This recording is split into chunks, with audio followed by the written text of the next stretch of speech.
আসসালামু আলাইকুম। সবাইকে সালাম ও শুভেচ্ছা জানাচ্ছি। পৃথিবীর যে যে প্রান্ত থেকে দেখছেন সবাইকে সালাম ও শুভেচ্ছা।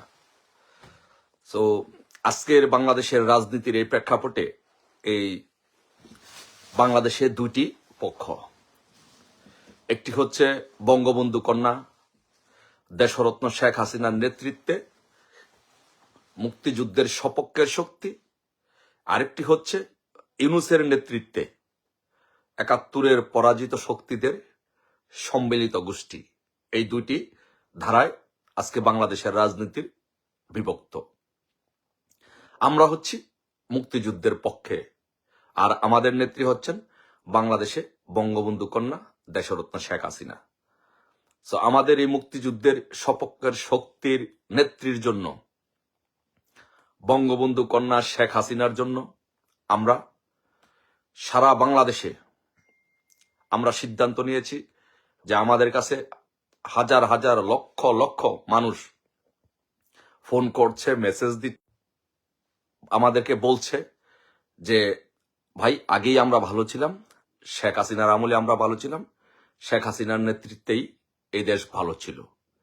আমরা শেখ হাসিনার প্রতি আমাদের আস্থা, শেখ হাসিনার প্রতি আমাদের বিশ্বাস, এবং সে আস্থা এবং বিশ্বাস থেকে যেহেতু বাংলাদেশের জনগণ শেখ হাসিনাতেই আস্থা, শেখ হাসিনাকে বিশ্বাস করে, সেই জন্য আমরা একটি ক্যাম্পেইন ঘোষণা করেছি যে আমরা সারা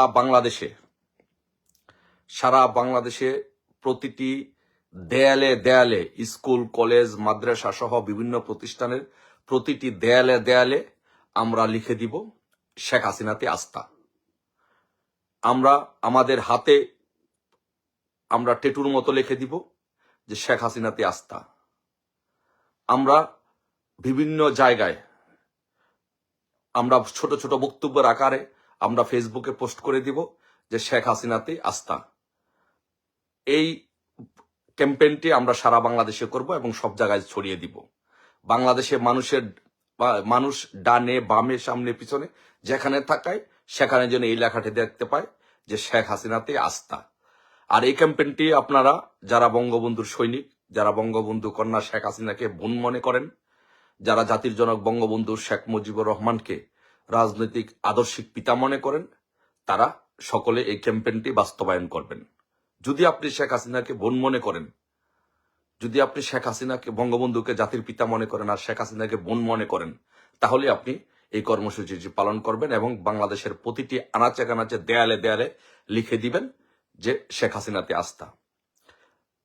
অথবা আপনারা আরেকটা কাজ করতে পারেন যে আপনারা বলে দিতে পারেন যে বক্তব্যের মাধ্যমে, ছোট ছোট বক্তব্যের মাধ্যমে আপনারা ফেসবুকে পোস্ট করে দিতে পারেন যে শেখ হাসিনাতে আস্থা, ভিডিও করে আমাদের কাছে পাঠিয়ে দিতে পারেন, আমরা সেই ভিডিওটি আমরা পোস্ট করে দিব। অথবা আপনারা কাগজে লিখে পাঠিয়ে দিতে পারেন, আপনার সামনে রেখে বুকের সামনে ধরে এইভাবে আপনার ছবি সহ পাঠিয়ে দিতে পারেন। আমরা সারা বাংলাদেশে এটি পোস্ট করে দিব, ছড়িয়ে দিব।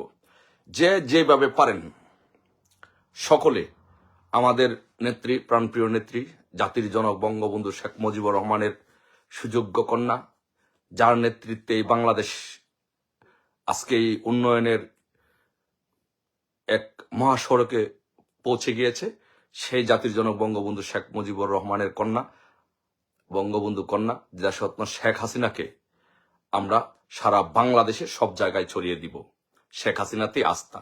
সারা বাংলাদেশের মানুষ আজকে মনে করে যে শেখ হাসিনাতে আসলে আস্থা। কারণ এই অল্প কিছুদিনের মধ্যে বাংলাদেশের মানুষ দেখেছে যে কিভাবে বাংলাদেশের মানুষের বাড়ি ঘরে আগুন দিয়ে লুটপাট করা হয়েছে, বাংলাদেশের মানুষের উপরে চাঁদাবাজি করা হচ্ছে, বাংলাদেশের মানুষকে নির্বিচারে খুন করা হচ্ছে, হত্যা করা হচ্ছে, ধর্ষণ করা হচ্ছে, লুটপাট করা হচ্ছে। এই থেকে বাংলাদেশের মানুষ রিয়েলাইজ করতে পেরেছে যে শেখ হাসিনাতে আসলে আস্থা, শেখ হাসিনাতে আসলে ভরসা। এই বাংলাদেশের উন্নয়নে শেখ হাসিনার কোনো বিকল্প নাই, বাংলাদেশের মানুষের ভাগ্যের উন্নয়নে শেখ হাসিনার কোনো বিকল্প নাই। তাই আমরা প্রত্যেকেই, আমরা যারা আছি সকলে ইনশাল্লাহ আমরা এই ক্যাম্পেইনটি করব, সব জায়গায় লিখে দিব শেখ হাসিনাতে আস্থা। যদি কেউ চান এই ক্যাম্পেইনে কোনো কাজ করতে, সেই কাজটুকু যেভাবে আপনি করেন সেটা দেয়ালে লিখতে পারেন, অথবা বুকের মধ্যে বুকের কাগজে লিখে ছবি উঠিয়ে আপনার ছবি সহ পাঠিয়ে দিতে পারেন, অথবা আপনার হাতে লিখতে পারেন শেখ হাসিনাতে আস্থা। যেভাবে আপনি যেভাবে পারেন সেভাবে এই ক্যাম্পেইনটাতে সবাই অংশগ্রহণ করবেন। সারা বাংলাদেশে আমরা সেই ক্যাম্পেইনটা করে পৌঁছে দিতে চাই। আমরা মাননীয় প্রধানমন্ত্রী শেখ হাসিনার পাশে দাঁড়াতে চাই। এই মুহূর্তে এই পার্টির এই দুর্দিনে, পার্টির এই কঠিন সময়ে আমরা বঙ্গবন্ধুর সৈনিকেরা ইস্পাত কঠিন ঐক্যের মাধ্যমে দেশরত্ন শেখ হাসিনার পাশে দাঁড়াতে চাই এবং সেই কর্মসূচিটি বাস্তবায়ন করতে চাই। সকলে এই কর্মসূচিটি বাস্তবায়ন করবেন, সকলকে অনুরোধ জানিয়ে আজকের মতো বিদায় নিচ্ছি। সবাই ভালো থাকবেন। জয় বাংলা, জয় বঙ্গবন্ধু, শেখ হাসিনাতেই আস্থা।